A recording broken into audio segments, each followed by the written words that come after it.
Sorry আগেই বলে নিলাম, কারণ এটা আমার অনেক দিন বাদে মানে আগের ভিডিও। তো এডিট করতে করতে জানোই তো আমি একটু লেজি, প্রচণ্ড লেজি এইসব ভিডিও এডিট করার জন্য। আর এটা ছিল আমাদের থার্ড ডে দীঘাতে। তো সেদিনকে আমরা চেক আউট করে বেরিয়ে যাব। তো তার জন্য বাকি কী কী ডকুমেন্টস জমা দেওয়া ছিল সেগুলো সব নিয়ে আর কি সই করার ছিল সেগুলো কমপ্লিট করে আমরা সবাই মিলে বেরিয়ে পড়লাম।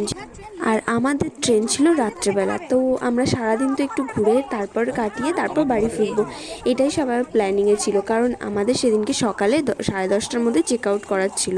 তো অকারণে আমরা আর ওইটুকুনি টাইমের জন্য কেন রুম নেব, সেই কারণে আমরা রুমটা ছেড়ে সবাই মিলে বেরিয়ে পড়েছিলাম। তো আমরা কোথায় কোথায় ঘুরতে যাচ্ছি সেটা তোমরা এই ব্লগের মাধ্যমে দেখতে পাবে। তো সেটা দেখতে হলে কন্টিনিউ করতে থাকো।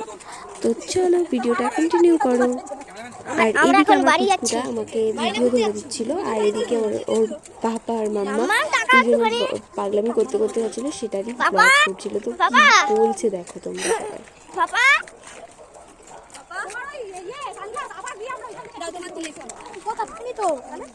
কেমন লাগছে ঘুরতে এসে? অনেক। আচ্ছা চলো, কোথায় যাচ্ছি আমরা এখন? না ঘুরতে, তালসারি।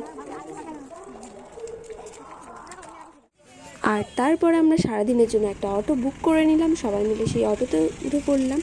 আর অটোতে উঠে আমরা কোথায় কোথায় যাব সেগুলোর প্ল্যানও করা হয়ে গেল। তো আমরা সেদিনকে 3টে থেকে 4টে জায়গা আমরা ঘুরে এসেছি। তো বেশ ভালোই লেগেছে। একদিনের ট্যুরে আমরা যে 3টে জায়গা ঘুরতে পেরেছি এটাই আমাদের কাছে বিশাল বড় ব্যাপার। আর আমরা ভীষণ এনজয় করেছি, সবাই মিলে ভীষণ মজা করতে করতে এনজয় করতে করতে আমরা সেদিনের জার্নিটা কমপ্লিট করেছি। আর এদিকে দেখো চারিদিকের প্রকৃতিটা কত সুন্দর লাগছে না? হ্যাঁ, আমাদেরও ভীষণ ভালো লেগেছে। আর আমরা এই করতে করতে আমরা সোজা পৌঁছে গেছিলাম তালসারির দিকে। তো আমরা তালসারি ঢুকতে না ঢুকতেই চারিদিকে দেখি এরকম, মানে ঠিক কী বলবো, এই জায়গাগুলো এরকম দেখে এত ভালো লাগছিলো, মানে কী বলবো, ছোটো ছোটো গাছপালা, চারিদিকে একটু ফাঁকা শুনশান জায়গা, রাস্তাঘাট সব মিলিয়ে বেশ একটা আলাদাই আমেজ। তো এরকমভাবে দেখতে দেখতে ভিডিও করতে করতে সবার সাথে গল্প আড্ডা দিতে দিতে আমরা সোজা পৌঁছে গেছিলাম তালসারি। তো চলো তোমাদের সাথে আবার তালসারি গিয়ে কথা হচ্ছে।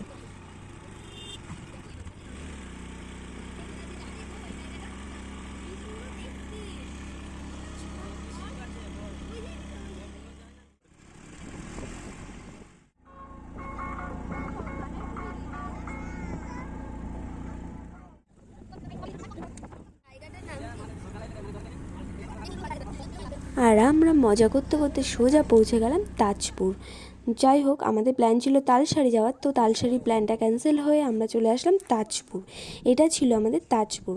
আমরা পুরো মানে ঘেটে তারপরে এখানে এসেছি, যে কারণ আমরা 3টে স্পট ঘুরতে হবে, সেই স্পট 3টে বেছে নিয়েছিলাম কাছাকাছি দেখে। তো এখানে এসে দেখি ভীষণ সুন্দর জায়গা। তো এখানে আমরা গেলাম। আমি তো দেখে আমি এত এক্সাইটেড হয়ে উঠেছি যে আমি দৌড়ে ছুটতে চলে গেছি। আর আমার পেছন পেছন এই যে আমার ক্যামেরাম্যান দৌড়ে বেড়াচ্ছিল। তো দেখতে পাচ্ছ চারিদিকটা কত সুন্দর, কত সুন্দর, আর কত ছবি তোলার জন্য একদম মানে পারফেক্ট জায়গা যাকে বলে। তো আমরা দুজন মিলে সমুদ্র দেখছিলাম, কারণ আমাদের থেকে সমুদ্রের জল অনেকটা দূরে চলে গেছিলো। তো কিছু করার নেই, অতটা দূরে যাওয়ার আগে আমরা ভাবলাম যে কয়েকটা ফটো ক্লিক করে নিই, কারণ এখান থেকে কিছু স্মৃতি নিয়ে যেতে হবে। তো দুজন মিলে একটু ঢং ঢং করে নিলাম। তারপরে এখানে দেখো কাকিমা পেয়ে গেছিলো একটা শঙ্খর ভেতর থেকে দেখো কি বেরিয়ে এসেছে, কারণ ও যেই খোলটার ভেতরে থাকে, তো ওই খোলটা থেকে ওকে টেনে বার করা হয়েছিল। তারপর শঙ্খ থেকে আর ঢোকানো যাচ্ছিল না শঙ্খতে। তো তারপর দেখো এদিকে আমার আর ওনার নাম লিখে একটা স্মৃতি খোদাই করার চেষ্টা করছিল।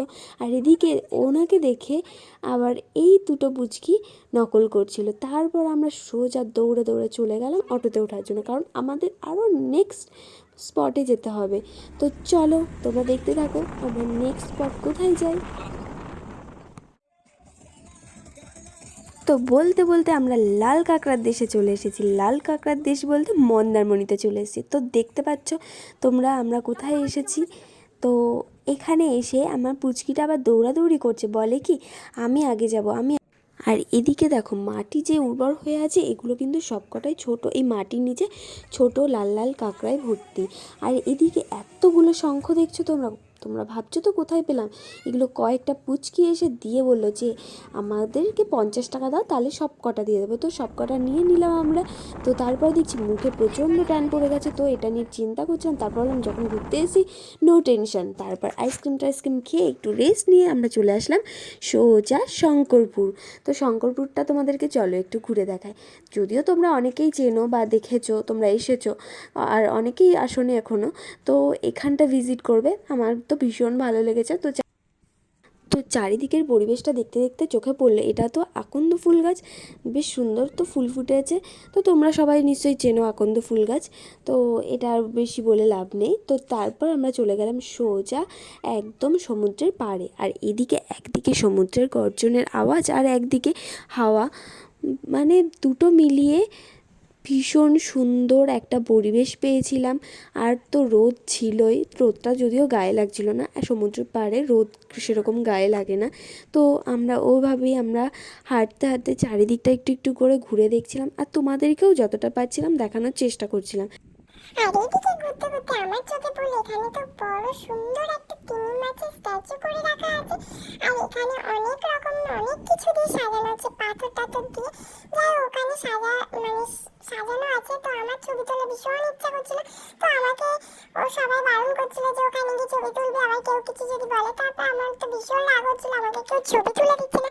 তারপর ও নিজেই বললা যা আমি ছবি তুলে দিচ্ছি। আমি ছুটতে ছুটতে চলে আসলাম ছবি তোলার জন্য। তো তারপর তিমি মাছে একদম গায়ের সাথে সেটে ছবি একটা তুলে তারপর দৌড়াতে দৌড়াতে চলে গেলাম পাথরটার কাছে। পাথরটার কাছে দাঁড়িয়ে একটু ঢং করে নিলাম। আর এদিকে তো আমার ছবি তুলতে তুলতে উনি তো হাঁপিয়ে গেছে, তাই বলতে তোরা কি আর ছবি তোলা হবে না। এদিকে আমি একটু তিমি মাছকে কিসি করে নিলাম। তারপর তিমি মাছের মুখের মধ্যে ঢুকে গেলাম। আমি আর ভাবছি তিমি মাছের মুখটা আবার বন্ধ হয়ে যাবে না তো। তো তারপর ওইটা থেকে তাড়াহুড়ো করে বেরিয়ে চলে গেলাম একদম ওই পাথরে সিঁড়ি দিয়ে একদম টপে ওঠার জন্য। তারপর সিঁড়ি দিয়ে উঠে আমি ভাবছি ছবি টবি তো তোলা হয়ে গেল, এবার নামবো কি করে। যদিও নামতে আমার ভীষণ ভয় লেগেছে, কারণ এটা ভাঙা চোরা ছিল, যখন তখন উমরিকে পড়ে যেতে পারতাম।